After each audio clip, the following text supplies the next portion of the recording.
Great.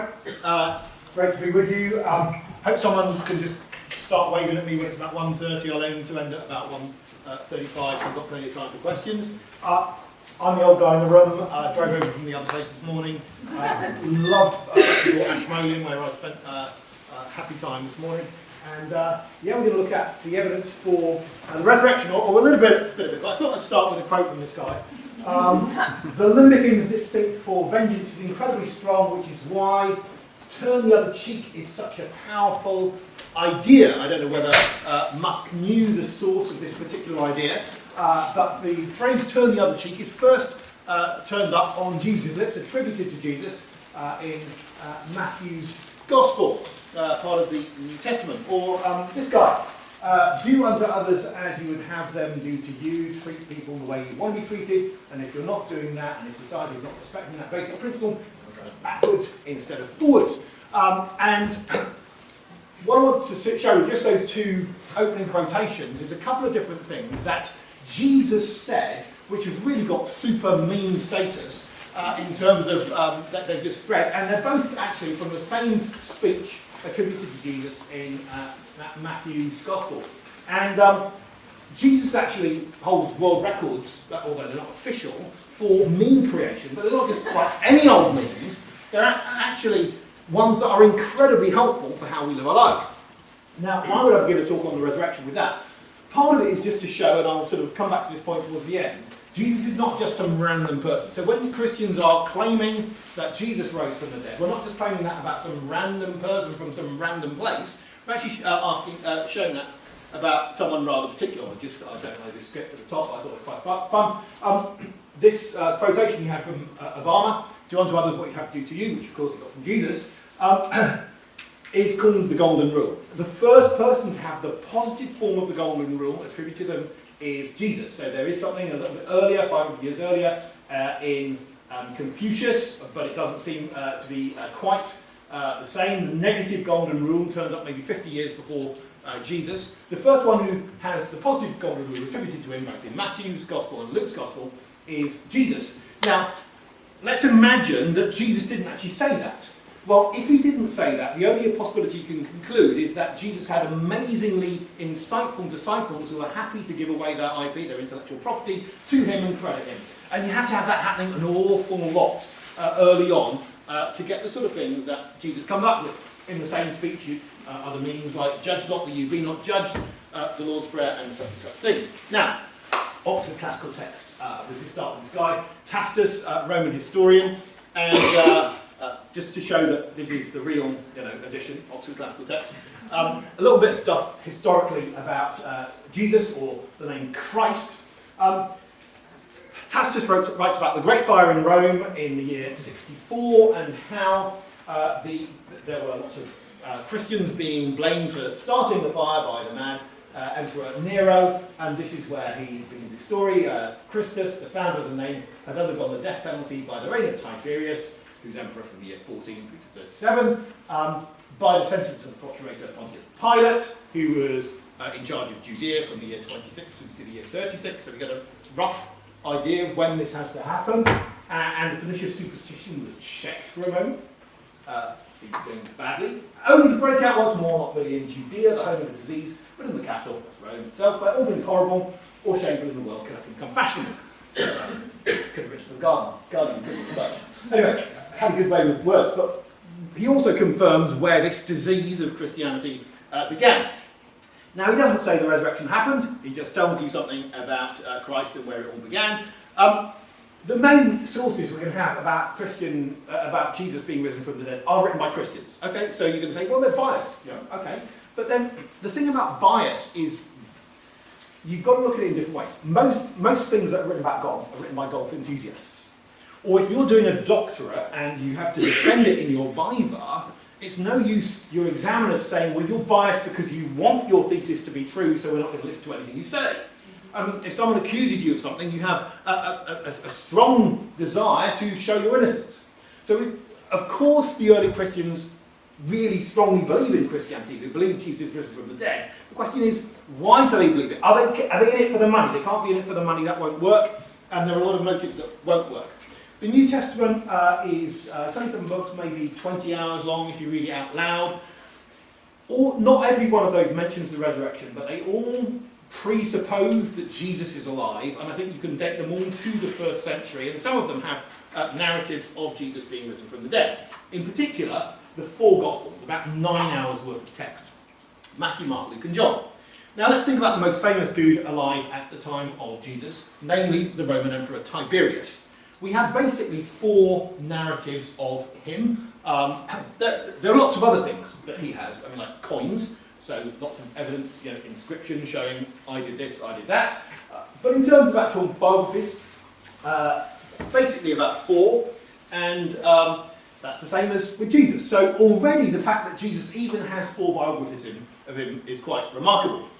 Look at their length, and you can see that with the exception of one of them, the 4 Gospels are generally longer than the other ones. So you've actually got more material about Jesus.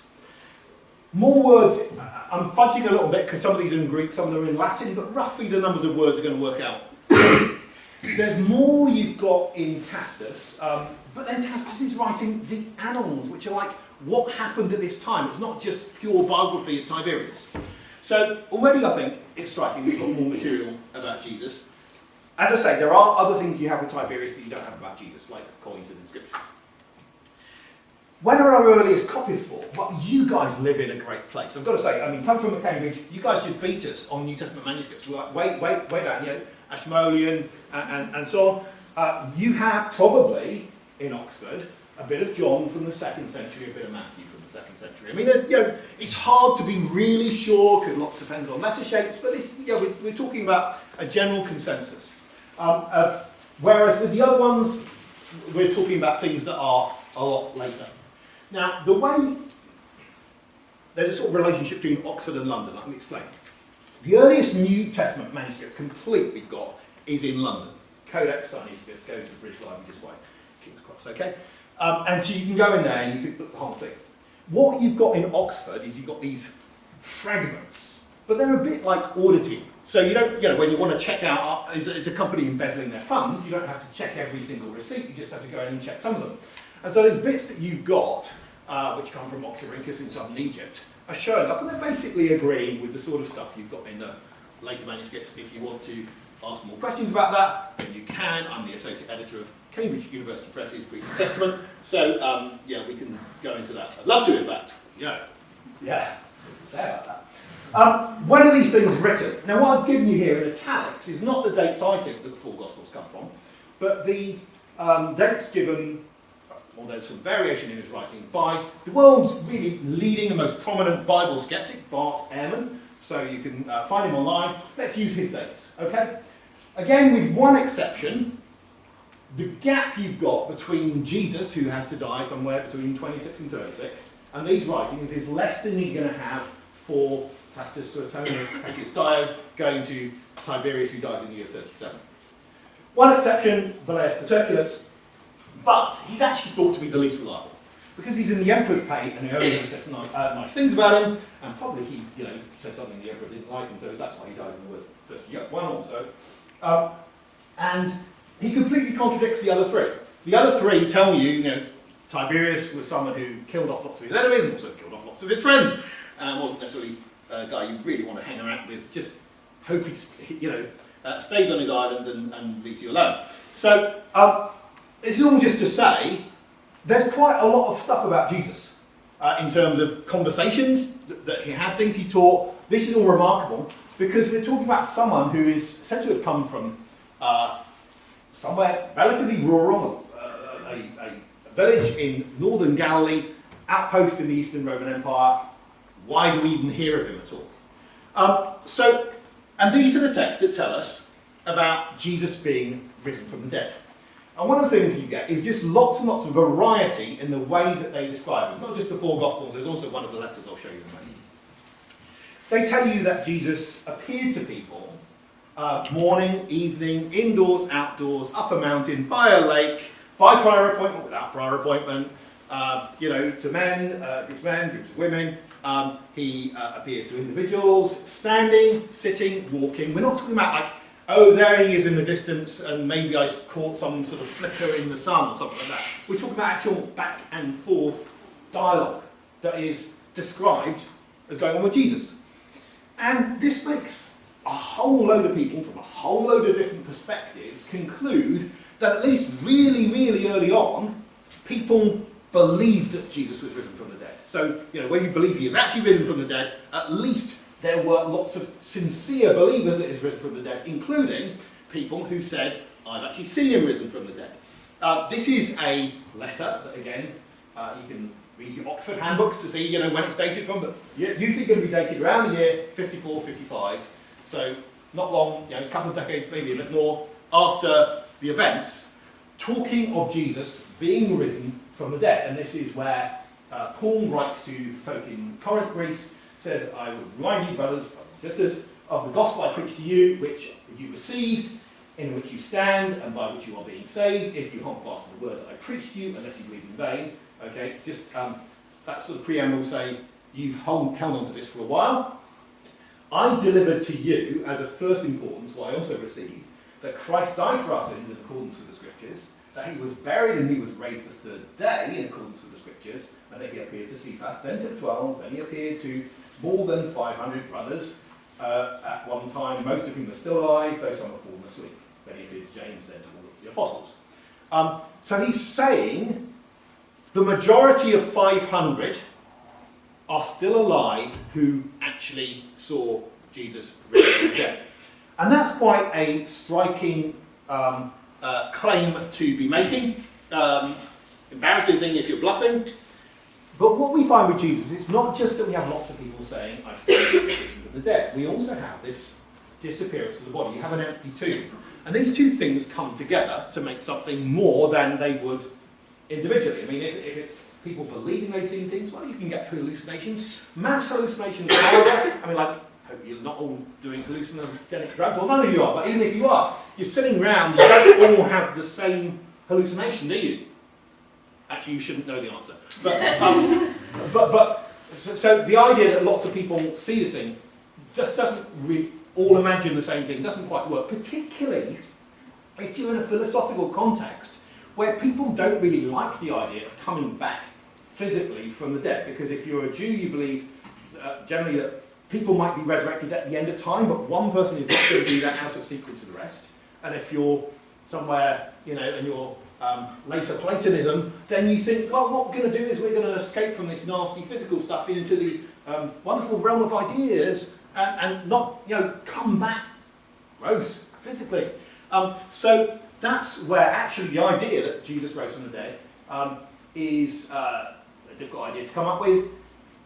You really don't have very long to think about it. But anyway, the body's gone and the tomb can be visited.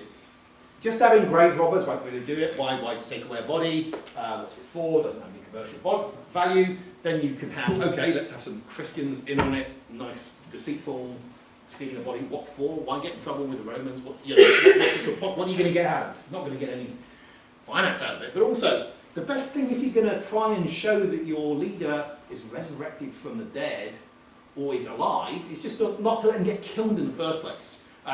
So what we have is this narrative in the four Gospels which have Jesus' disciples abandoning him. Remember, these are the leaders of the early Christians basically saying, putting their hand up and saying, we abandoned him. And then seeming to be very bold and standing for him. So sincere delusion, I think, is problematic as a theory, but we can explore it. None of the evidence for the resurrection is going to be coercive. Nothing that you absolutely have to believe, because things in life generally aren't. And Jesus wasn't really into that. Resurrection conspiracy, I think, is going to be problematic, but maybe we can explore that in Q&A. But one thing is, you really don't have long to plan this. Things seem to go awfully wrong for the followers of Jesus. Jesus gets arrested, arguably, on a Thursday night. Arguably, by the way, the last week of his life is one of the most documented weeks we have anyone in antiquity. And gets arrested, and then crucified on a Friday, raised on a Sunday. That really doesn't give you very long to come up with a life-changing message, and all the infrastructure you need to convince people that this is worth giving their lives to. But Christianity does take off in a surprising way. It's really hard to think how that happens because, and lots of historians have written about, this is a puzzle, yeah, we haven't solved it. How is it that something like this takes off? Because when someone's crucified, the Romans are showing that they're in charge, this guy's a loser, and to convince people that this person is somehow a winner and has conquered death, well, that's an uphill struggle. And I think it's hard to explain together the empty tomb and the resurrection appearances, because if you empty the tomb using some conspirators, that's not going to explain why there are some people who sincerely believe they've seen Jesus risen from the dead in groups up close. Now, people often object to miracles, and they say, well, look, they can't really happen, they don't happen in our experience, they're against science and infinitely improbable, and that wonderful thing, extraordinary claims require extraordinary evidence, which of course is a bit fallacious because it doesn't really define extraordinary, and it therefore can be quite subjective, but we can talk about that if you like. But what I'd say is, what I'm trying to persuade you today is not that there's a haunted house somewhere, or there's something paranormal somewhere. What Christians believe when they believe in Jesus and miracles is in things that make a pattern, a semiotic pattern, to use a fancy word because I want to sound fancy for a moment. It's not that these are random things, that Christians are asking you to believe, yeah, normally you've got everything that just proceeds in this very predictable way, and then you have anomalies, and we're asking you to believe in anomaly. What Christians are asking you to believe is in Jesus as the key to everything. So a simple explanation that will make sense of your life, of ethics, of the world, everything around us, that's what we're claiming. So we're not claiming an anomaly, we're claiming it fits with a whole lot of other things. Now, let me try and go into that. Jesus just, I'm looping back to the bit I began with Jesus not being just a random person. He actually comes from a remarkable people group in all sorts of historical ways. 40% of the world's Nobel Prize winners in economics come from are Jewish or partly or fully, which is like a rather remarkable thing. He happens to come from this people group. Someone told me I was talking about bioessentialism when I mentioned this one time, and we can talk about that, but I'm really trying not to. He didn't just die at a random time. He actually died, and this is not just in Christian sources, Jewish sources as well. He died at Passover time, which is the biggest festival of the year in the Jewish cycle, when they remember their big deliverance from Egypt. It's still the biggest festival of the year. There you have the Jewish Talmud talking about how he was executed on the eve of Passover. Also, his story fits with texts that were written hundreds and hundreds of years beforehand.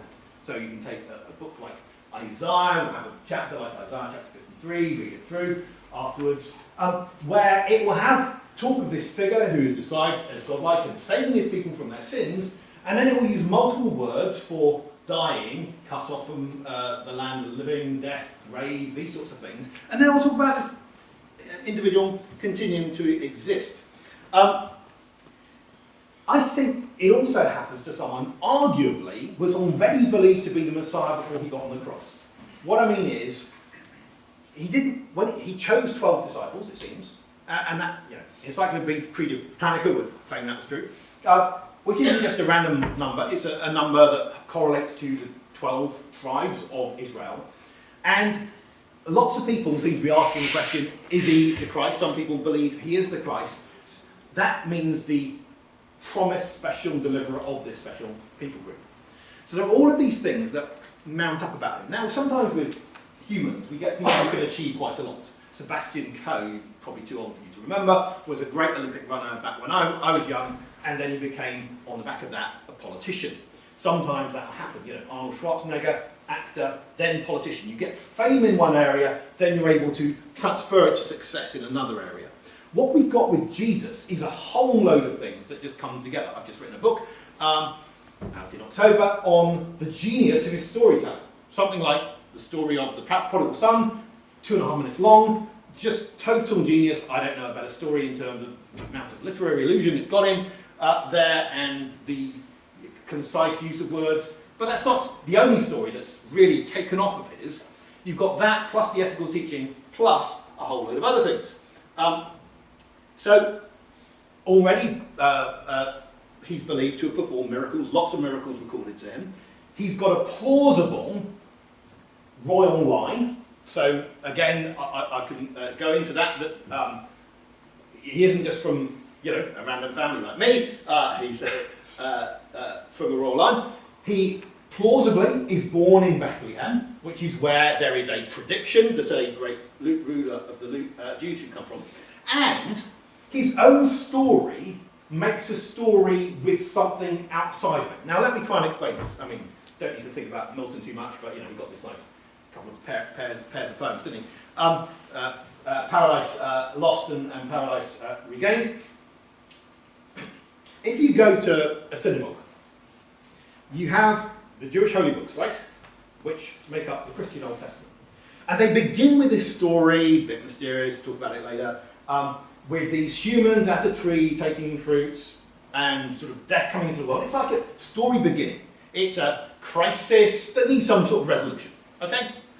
What's Jesus' death? Jesus' death is on a tree. By the way, they didn't sort of plane their crosses down. The Romans, they are trees. People are crucified on. That's the big climactic scene, according to the Christians, giving life and answering that bit of the story. Now, the thing about that is, you can historically verify that he was actually crucified. That's the way Romans crucified people. Lots of support to that. And it does seem to make an amazing story with the bit at the beginning. In fact, there's even this bit where just before he has a meal with his disciples, and it says, take, eat, which is just like a rip-off from the beginning of the Bible, where they took a nap, all that sort of stuff. Now, this, I just thought I had something from the Department of Metallurgy in Oxford, here, and on metallurgy,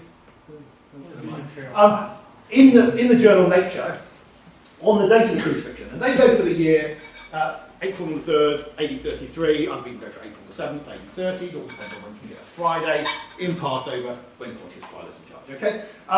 And the funny thing is about this is, quite independent of anything mentioned in the New Testament, that particular night, if you go for that, which I think is a very plausible date, you happen to have a lunar eclipse visible from Jerusalem, moon turning blood red, just at the same time. And for me, the things just heap up with Jesus. And I could go on for a very long time about these things that heap up with Jesus. So I'm not thinking, oh, the resurrection is an anomaly. I'm thinking, no, it's all part of a pattern. That's what's going on. Jesus makes sense of it. Or as it puts it in one book, in one of the Gospels, in the beginning was the Word, and the Word was with God, and the Word was God. So Word, communication. God not being alone, there's this Word with him that comes and communicates to us. People sometimes say, if God's there, why doesn't he speak? Well, the Christians believe that he has spoken. He's spoken by sending embodied message, his Son, into the world to communicate to us who he is. So you want to ask, what's God like? Look at Jesus. What's God say to us? Well, that's what Jesus got to say. And then the Word became flesh and dwelt among us. So that's the scandalously particular, because it chooses a particular time in history and so on. But that's what Christians believe makes sense of things. So I've probably gone on for long enough. So questions, but why not get the QR code slide up?